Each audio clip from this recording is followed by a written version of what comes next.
Good morning from Jonesboro, Arkansas, 4:17 a.m., May 15th, 2023. Let's look at this video. This is not a first reaction video. I watched it last night, and I found it interesting. The title, Shift to EV Cars is Not a Monolith, says Ford CEO Jim Farley. I will try to remember to put this link right here in the description, but I will probably forget. So, I don't know how much of this I can show without getting in trouble with YouTube. I don't know if I can show it all, parts of it, 30 seconds, don't know. So we'll see what happens. Is Ford building electric vehicles because it wants to, or it's being forced to? Do you think EVs are better than their internal combustion predecessors? For some some customers they are, but not for everyone. If you're pulling a fifth wheel in Wyoming, you probably don't want to own an electric vehicle. But if you have 3 cars in your household and one's for short distances running around town or 100, 200 mile range, it's a better car. I like that answer. I've always said that electric cars, in my opinion, are far superior to gas cars, unless you travel a lot. Then it depends where you are and all kinds of stuff. But yeah, I always say they're not for everyone. They don't work for everybody. But they would work for probably 90% of the nation if they actually wanted them, if they actually wanted one. But to me, it boils down to as much as what do you want, as much as what do you need.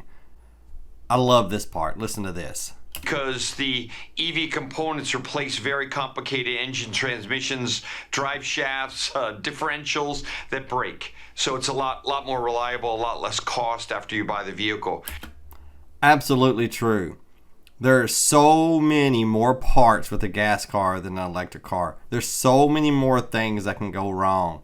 And you wait and see. Over time, electric cars are going to prove to be far, far more reliable than gas cars. You wait and see.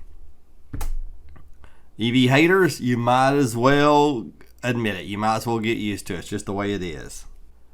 Let's listen to him explain all the losses that they're taking with electric vehicles right now. I want to ask you about the organization of the company. You reorganized things to break out EVs as a separate unit, and Wall Street cheered that transparency. But it also revealed a daunting task, that you are looking at something like $3 billion in losses in that unit for 2023, but you expect profitability by 2026, which in automaker land is tomorrow, and that you would sell 1 million EVs. How do you get from here to there? We're in heavy investment mode, building plants, battery plants, and so you invest a lot up front. And we finished launching our first generation products. We're number 2 in the U.S. in volume of EVs. The F-150 pickup truck that's electric called the Lightning, and of course we had the E-Transit, America's number 1 van that's electric, and then we had the Mustang Mach-E. I think what we've learned is we have to design the second generation of vehicles that will come out in that 26 timeframe totally different. We've reduced the Mustang Mach-E cost by $5,000 a vehicle so far. So, we're not going to wait, till 26. It sounds $5,000 a vehicle. I hope he passes that savings on to us. I think they will, because that's the way, like Walmart. If Walmart can figure out how to save $1 per item, then they'll usually pass 80 to 90 cents of that savings on to the customers, because that's their whole thing. And a lot of companies do. Companies get accused of being selfish and greedy, and well, they are sometimes. But they also want market share, and you get market share by cutting cost and cutting prices in many industries. But he can say they'll be profitable by 2026. To me, it's just words. I'm not saying that I don't trust him. Well, I don't, because I don't know him. But I'm not saying he's been dishonest. I'm not saying anything. I'm just saying it's just words. You can say anything. Let's wait till 2026 and see. I sure hope so, because the only thing that's going to stop electric cars is if they can't figure out how to make a profit. If it's impossible to make a profit, that's the only thing that's going to stop them. Other than that, they're here to stay. As if the internal combustion engines, last day might be out of sight in the future.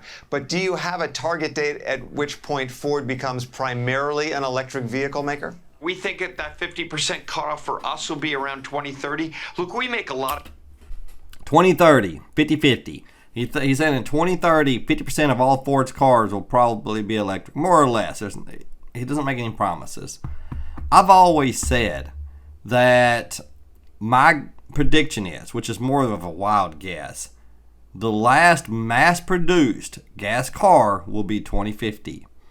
I've heard people, a lot of people, that Australian guy, he's a big YouTuber, can't remember his name, but I don't subscribe to him, but I've watched some of his videos. I think he says 2035. There'll be no more gas cars in 2035. Maybe in Australia, but not here. No chance. I've heard a lot of people say 2035. That's not going to happen.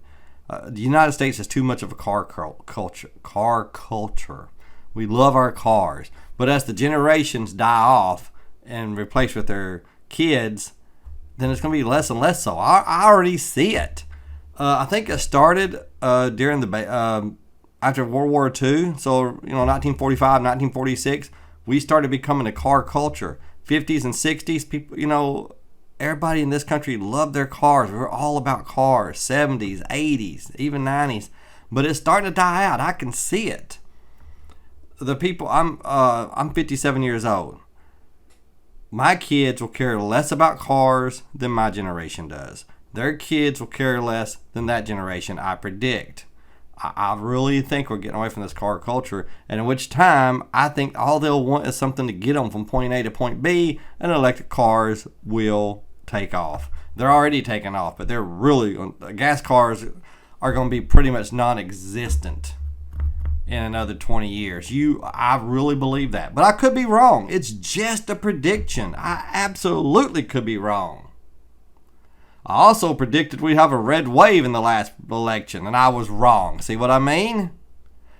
And that doesn't mean I was rooting for the red wave, and it doesn't mean I wasn't.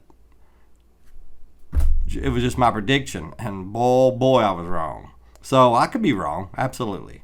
Let's move on. We are now going to listen to them talk about price parity.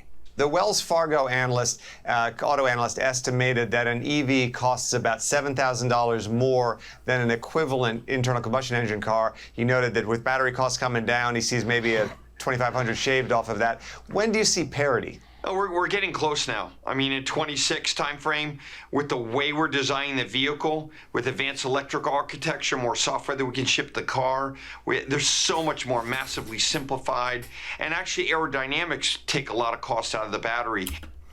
I like that statement. Aerodynamics take a lot of the cost out of the battery. The more aerodynamic the car is, the more economical it is, the cheaper the battery will be to put in it to get the same range.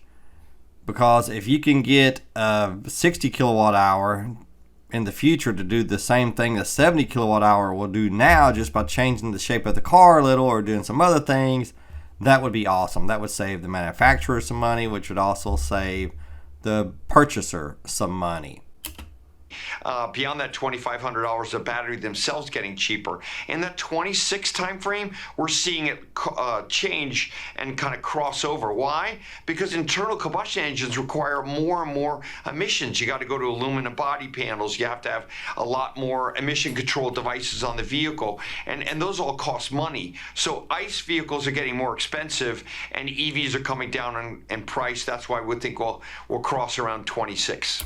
Excellent. That is absolutely true. I didn't know that about gas cars getting more expensive. I mean, I know they are at the lot, but I didn't know how much they've been increasing as far as the manufacturing cost. And EVs are getting cheaper to manufacture. Absolutely. And that's fantastic if you like electric cars. It's horrible if you like gas cars, I guess. But I guess I didn't think about how much all the emission stuff adds to a gas vehicle. But it does. And 2026, again, you can say anything you want. But in this area, I think he would know more about what he's talking about because he's in charge of the whole company. He knows what it takes. He knows what it costs to build an electric car and what it costs to build a gas car. Batteries are coming down in price. Components for gas cars, I guess, are going up in price. It's over, folks. It's over. EVs are here. I mean, look at the evidence. Jim Farley, Ford CEO. But anyway, I found that interesting. I don't know if you did or not, but I did, and I thought he did a very good job. I'm telling you, I like Jim Farley way better than Mad Mary. Mad Mary, the CEO of General Motors, who I think is just a horrible chief executive. All right, that's it. You have a great day. Thanks for watching. And electric cars are here to stay. Gas cars are on their way out. 2050. That's my prediction. But it may never happen. There may always be at least one mass-produced electric car. And I'm not talking about big pickup trucks where you actually need all that power. You know, you actually need all that range when you pull in a trailer. Because if you have a pickup truck and you're pulling 5,000 pounds and it's electric, man, that range is going to drop. I don't know how much, maybe 80%. Seriously, I wouldn't be surprised. So until we can figure that out, gas-powered trucks, personal trucks, not talking about big trucks, may always be produced. Who knows? We'll wait and see. Wait and see. Predictions are a hard business to get into. All right. You have a good day.